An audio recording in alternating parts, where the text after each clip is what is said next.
Hi guys, welcome to Pakistani family reaction में। उम्मीद करता हूँ आप सब खैरियत से होंगे, जहाँ होंगे खुश होंगे, आबाद होंगे। मेरा नाम आजाद है। मैं नाना हूँ। तो यार आज का वीडियो बहुत ज़्यादा मस्त होने वाला है। आज हम रिएक्शन देंगे पाकिस्तान का सबसे बड़ा interesting gentleman India versus Pakistan.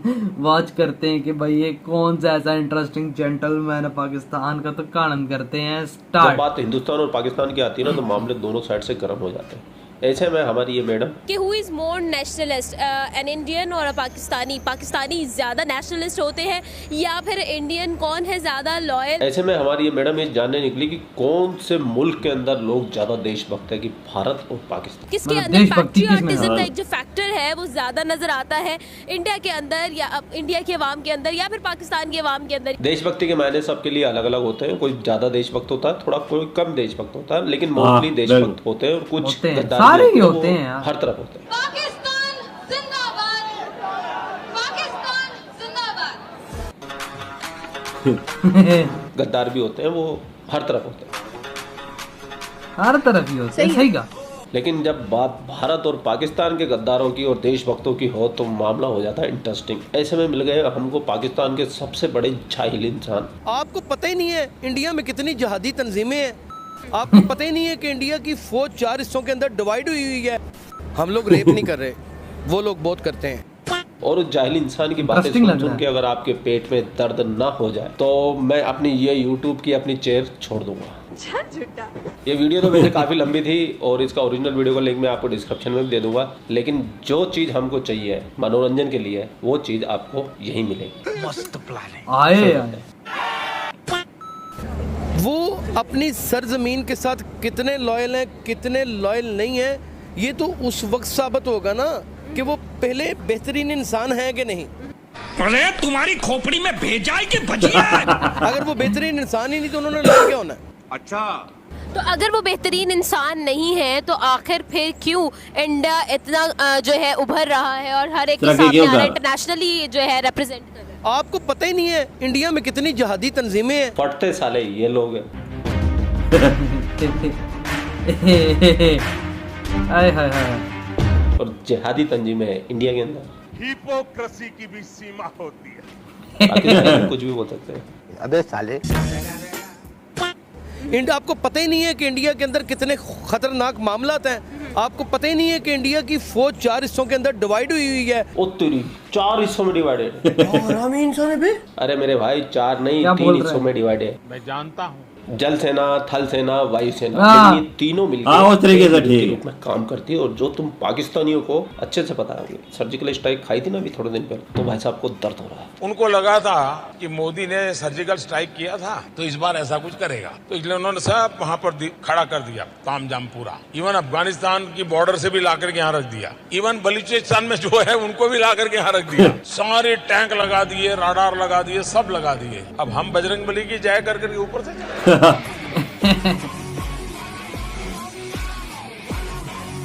ये बहुत बनी था यार। तुम्हारा रस का वो इसको करंट लगा था। बाप को भेज, तेरे बस की बात नहीं। आपको इस बात का इल्म ही नहीं है कि उनकी सियासत कहीं और बैठ के कोई और मुल्क चला रहा होता है। देखो लो, कहीं और बैठ के कोई और मुल्क चला रहा है। बहुत चलाते हो पागल। ये ज्ञान सिर्फ मदरसों में मिलता है भाई साहब। ये जहालत भरा ज्ञान ये सिर्फ हमारे देश का हाल है। मुझे क्यों नहीं आ जाती है? मैं ये दिन देखने से पहले राजीव तलवार मार क्यों नहीं जाता? आप एक इंडिपेंडेंट मुल्क हैं, आपकी फौज अपनी है, आपके मामलात अपने हैं। आप किसके साथ कंपेयर कर रहे हैं? और किसने आपको कहा कि बड़ा उजागर हो रहा है? वो कोई नहीं उजागर हो रहा। पूरी दुनिया में उनकी जगर सही हो रही है। मुसलमानों को उन्होंने जिंदा रहना आराम किया हुआ है। माइनॉरिटी को 26% से 2% पे ये लेके आ गए, लेकिन मुसलमानों का जीना हमने आराम किया हुआ है। क्या लॉजिक है बे पाकिस्तानियों? क्योंकि मैं चूतिया हूँ, मेरा दिमाग चूतिया है। वो बैनुल अक़वामी बैनुल मज़ाहब को जितना नापसंद वो करते हैं, जितना अक़लियतों को फ़रोग़ और अक़लियतों का एहतराम पाकिस्तान में किया जाता है। अक़लियत से मुराद के दूसरे मज़ाहब, हाँ जी, मिनॉरिटीज, उनका एहतराम किया जाता है। ओहो ओहो भैया, इतना अभी थोड़े दिन पता है पहले 2 कोई? सरदारों को गोली मारी है, श्रीलंकन नागरिक को मार दिया, और कितने हिंदुओं के घर उजाड़ दिए, बहन बेटियां उठा के ले जाते हो हिंदुओं की। हिंदुओं का मंदिर तोड़ा भी कराची के अंदर। क्या एहतराम करते हो तुम? चूतिया मत बनाओ पब्लिक को बैठ के, अपनी आवाम को बेवकूफ बनाओ। यार हर कहीं में अच्छे बुरे लोग बिल्कुल। मिलते हैं यार, मिलते हैं। अब क्या बंदा बोले कि नहीं है? अबे तू पागल है क्या?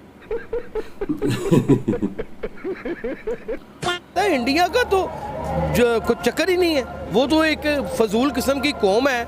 जो आप मुझे एक बात बताएं, जो बुतों को सजदा करने वाली कौम हो, उसके अंदर क्या सेंस होगी, उसका सेंस मटेरियल क्या होगा? छोटे भाई का पजामा, बड़े भाई का कुर्ता और सर पे जालीदार टोपी लगा के घूमते हो, तो ये कौन सा सेंस ऑफ ह्यूमर है भाई, जोकर बन के घूमने का? और ये रोजाना 5 बार पिछोड़ा ऊपर उठाते हो, नीचे गिराते हो, ऊपर उठाते हो, गिराते हो, ये क्या सेंस ऑफ ह्यूमर है भाई? ये क्या सेंस ऑफ ह्यूमर है? अगर किसी को पता हो तो भाई आप बता दो।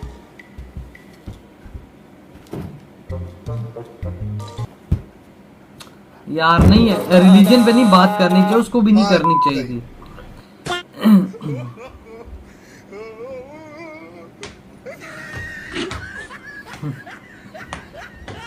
बहुत ये गलत है। सेंस ऑफ ह्यूमर है इनके लिए। और नहीं तो क्या। सबसे कमाल की बात तो मैं आपको बताना ही भूल गया कि बुतों के अंदर इनको भगवान नजर नहीं आते, लेकिन मक्का मदीना में इनको बुतों के अंदर शैतान नजर आ जाते हैं। ये डबल स्टैंडर्ड तो देखो, जब अगर बुतों में भगवान नहीं हो सकता तो बुतों में शैतान कैसे है भाई? मैं नहीं बताऊंगा। कैसे है?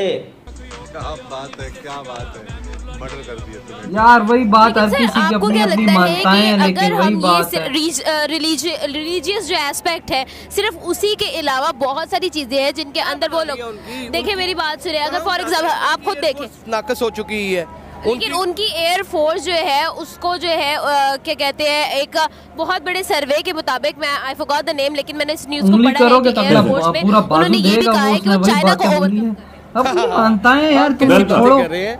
अल्हम्दुलिल्लाह वतन अजीज पाकिस्तान की फौज पूरी दुनिया में एक बेस्ट फौज है, उसके अशरे अशीर भी नहीं हो सकते। चाइना तो बहुत बड़ी बात है। पाकिस्तान का सबसे बड़ा जाहिल इंसान अगर कोई है तो ये है। सर ये तो आर्मी की बात, टेक्नोलॉजी की दुनिया में बहुत आगे है। ये तो आर्मी की बात होगी। आप मुझे ये बताएं कि टेक्नोलॉजी की फील्ड के बारे में आप क्या कहेंगे? टेक्नोलॉजी की फील्ड में 0/0 है, वो कुछ भी नहीं है। लो भैया, आप हो 0/0। सुन लो, आप ये मदरसे छापों ने ठप्पा लगा दिया, आप हो 0/0। पाकिस्तान एक बहुत स्ट्रॉन्ग पोजीशन पे है। आपको क्या लगता है कि इंडिया ने टेक्नोलॉजी की फील्ड में कुछ नहीं किया? मेडिकल की फील्ड में उन्होंने तरक्की की है बस। तो आपको क्या लगता है कि टेक्नोलॉजी की फील्ड में इंडिया ने कुछ नहीं किया?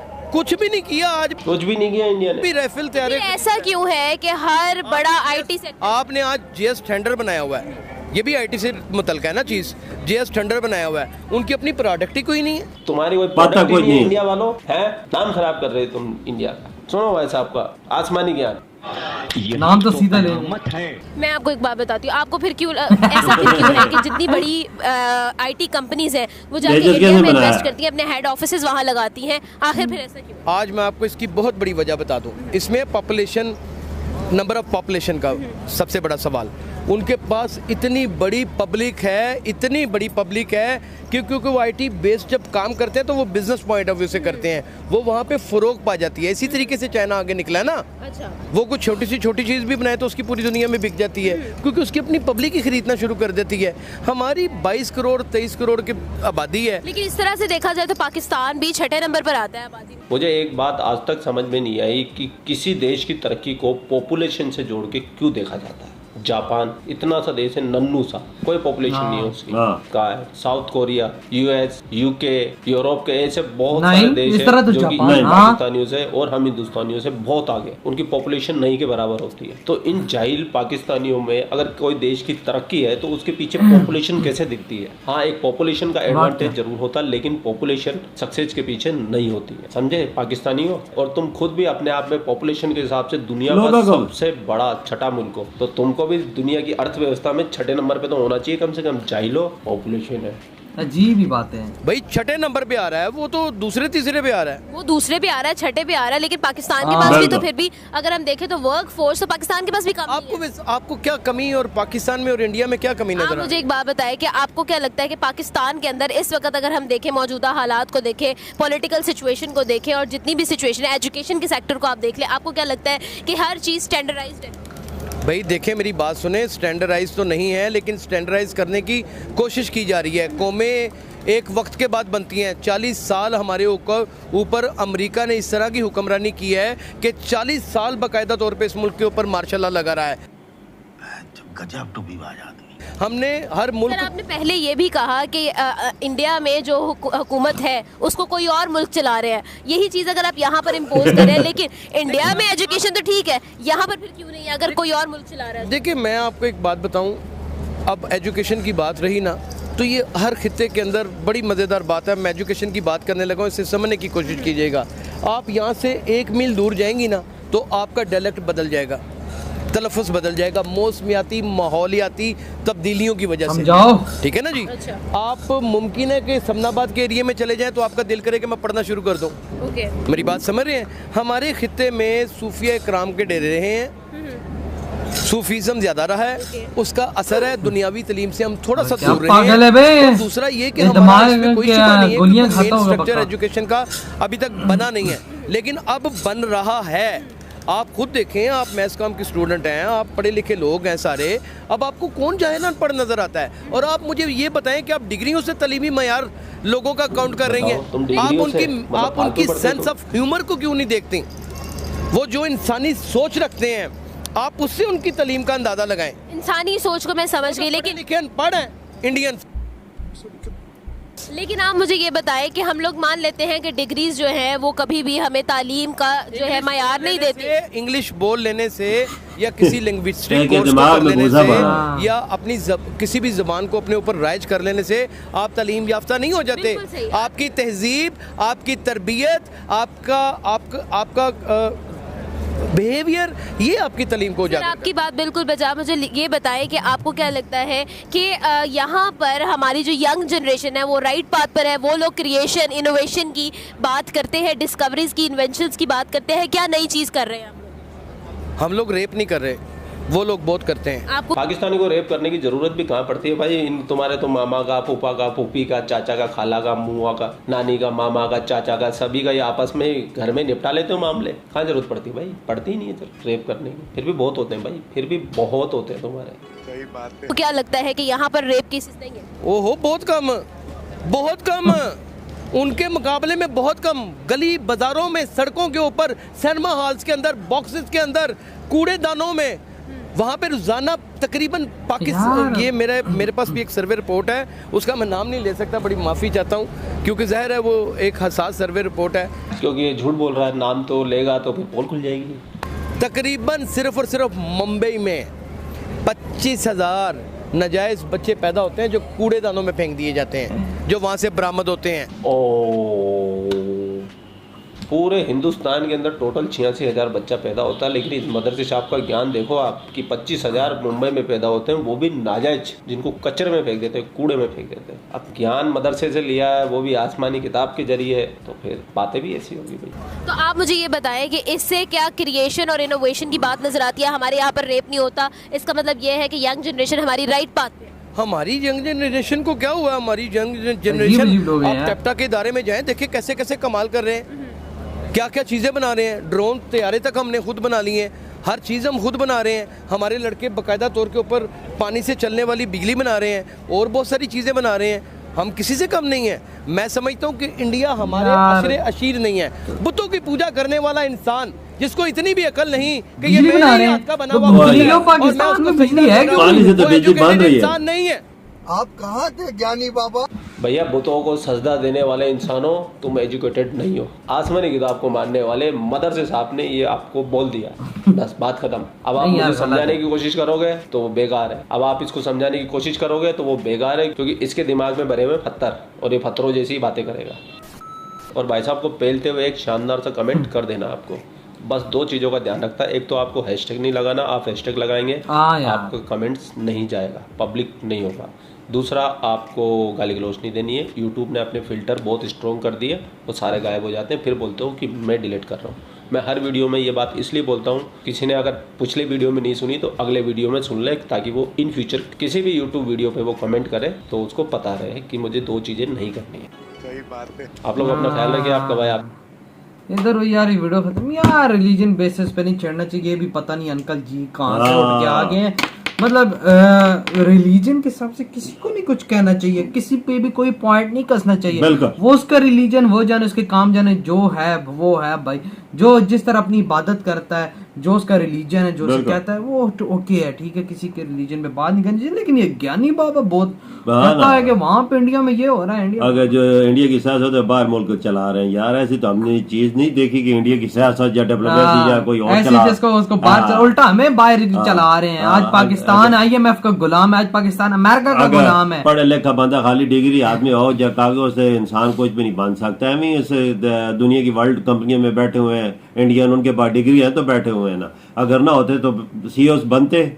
कोई एक ऐसा अदारा उठा लो बड़ा बड़ा, कोई इंटरनेशनल कंपनी, सब में CEO इंडियन है, कोई और मुल्क का है, कोई एक आदि आपको अब वो मिलेगा। कहता है कि हिंदूज इंसान नहीं है एक किस्म का, कि भाई वो रेप केसेस उनके वहाँ बहुत हैं, हमारे यहाँ भी तो है यार वजह तो ये चीजें जो हर मुल्क में है। हर मुल्क में कोई ऐसा मुल्क नहीं है जो इस चीज से बचा हो। बिल्कुल। आप उठा के दुनिया का सब कुछ मीडिया देख लें, हर मुल्क कंट्री में ये चीज है। लेकिन वही बात है कि भाई ये इस चाचा ने पता नहीं इसके हाँ। वही इन वाली बात है कि इसके दिमाग में पत्थर है। बिल्कुल, चाहे मुसलमान हो जो और जिस मजहब से ताल्लुक रखता हो वो इस चीज से नहीं बच सकता। हर हाँ। मुल्क में है, कोई वही- ऐसा वही निजाम ना, नहीं है कि इसको बिल्कुल। रोका जा सके। वही ना भाई, अब ये चीज नहीं बोलनी हाँ चाहिए ना, कि वो किसी को उनके बाद- ताना देना या गलत बयानी करना ये चीज नहीं है। देखो तो इन चीजों अब में इन चीजों को उसने मजहब उंगली में नहीं लाना। बिल्कुल, अब उसने वो बोला कि वो इस तरह पूजा करते हैं वो- नहीं, गलत बात देखो उसने वो गलत बोला, फिर इसने भी आगे से पॉइंट नहीं, चीज गलत है ना। हर हर किसी बंदे का अपना मजहब है, वो मजहब है। जिस तरह तरीके से वो अपनी इबादत करता है उसे करने दो, उसे रोको मत। बिल्कुल। इसमें चीज में जबरदस्ती नहीं है। बिल्कुल, जो ना चीज किसी को तरफ पॉइंट जाना मारो, चाहे। बिल्कुल।